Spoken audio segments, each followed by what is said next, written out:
Now we should do something similar for our player agent or player turtle also. So that means whenever we hit a bullet, so the player agent should also die.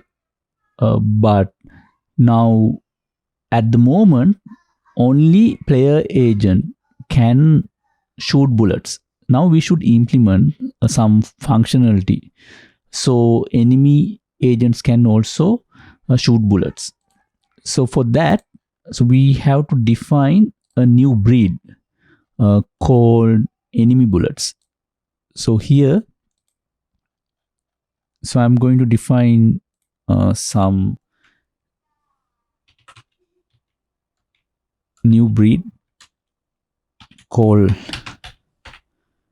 enemy bullets.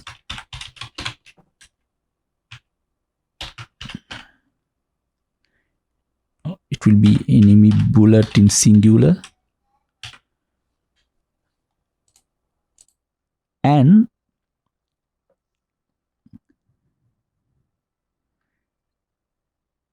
inside the play procedure, so I should have a new procedure called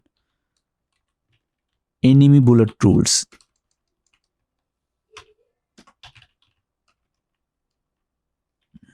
So that means I should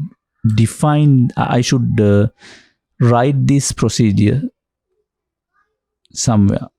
Now we have player bullet rules. So in a similar way, we should have enemy bullet rules. Now here, in a similar way, we are going to say as enemy bullets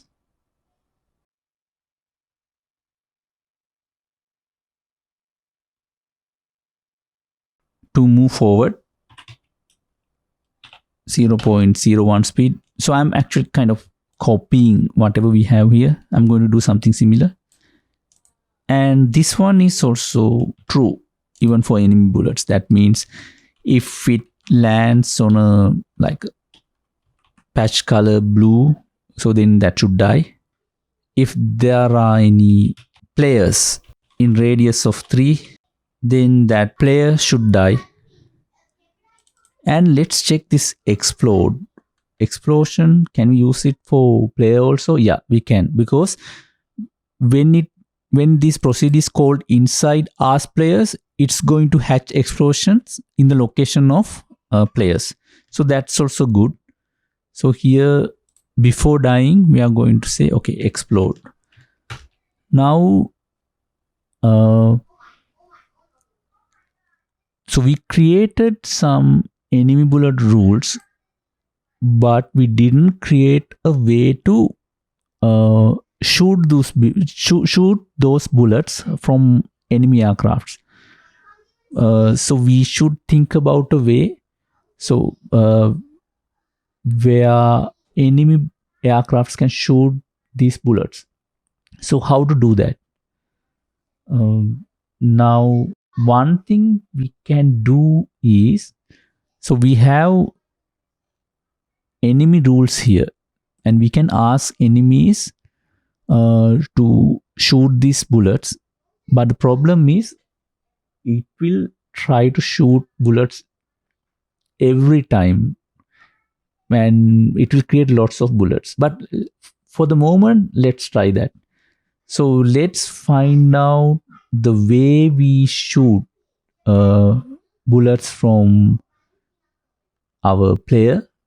So that should be in our mouse button related logic. Let's find it out. Okay, so here, so we had a condition to hatch player bullets, right? So in a similar way, we are going to ask enemies also to hatch bullets every time.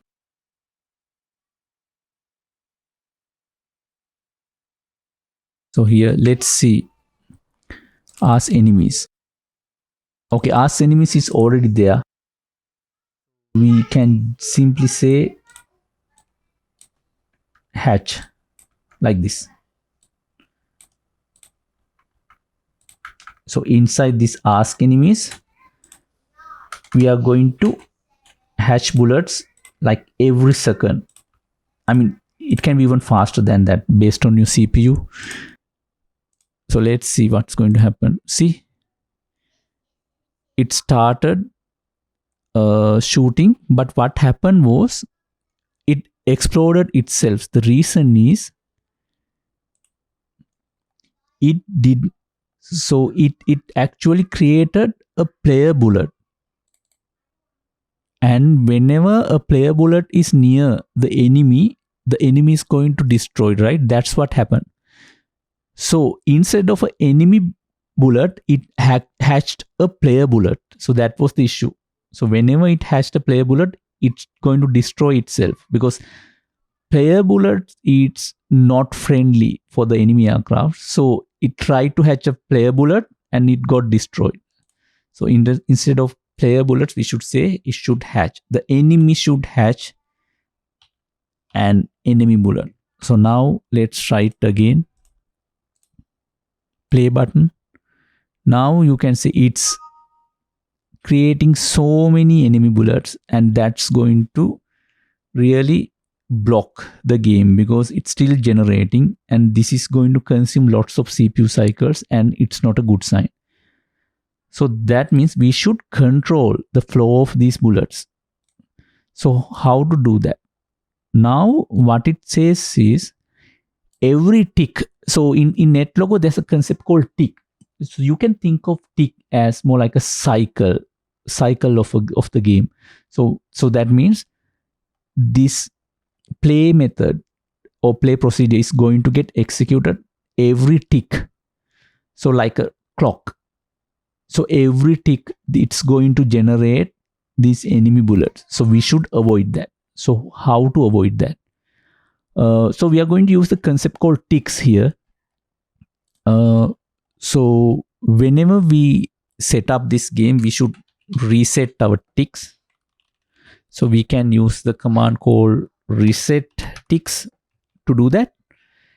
And also in the play method, we are going to set tick. So that's more like a counter. So then we should keep track of the count of ticks. So what I'm going to do is, so I'm going to use the concept of remainder. So let's go to enemy rules here. So now let's say these ticks are running very fast. So but let's say sometimes ticks can be 10,000, sometimes it can be 20,000, and it can be 30,000. Instead of shooting a bullet like every 1, 2, 3 like bullets, if we can have a way to only shoot a bullet when it's reaching a milestone like 10,000, 20,000, 30,000, that will make sure to generate enemy bullets in a more controlled manner. So that means we are going to reduce the number of enemy bullets by only shooting at given time periods. So one thing we can do is we can use a mathematical function called remainder. So that's similar to the mod operator in Java. So what I'm going to do is, if remainder, so I'm going to divide the current number of ticks by 10,000, and when I do that, if my answer is 0, so that means this is going to happen every 10,000 ticks. So that means first it will happen in 10,000 ticks, then 20,000, like then 30,000, like that. So if that happens, then only try to shoot a bullet. So here equals 0 means the tick reached a number completely divided by 10,000. There's no remainder. So the remainder is 0. So we can have 1, 2, anything like that to keep some gaps between bullets. So now let's see what's going to happen.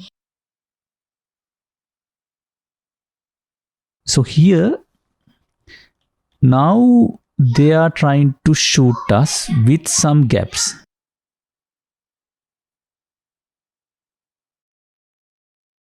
Now another thing we can do here is we should avoid them from shooting us whenever we are not within the radius of 50. So that means we should move this code portion to here, because we were telling only follow us when a player is within the 50 radius of enemies. In a similar way, they should only shoot us when we are inside this 50 radius.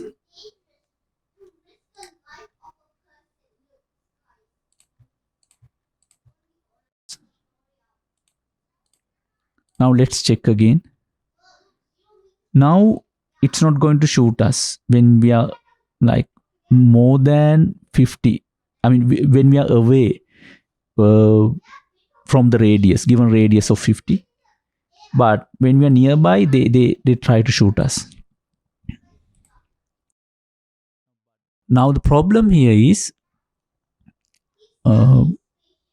this is too fast. That means whenever we hit an enemy, it's going to get destroyed immediately. In a similar way, whenever we hit a bullet, our player also will get destroyed immediately. So we should avoid this. So how to do this?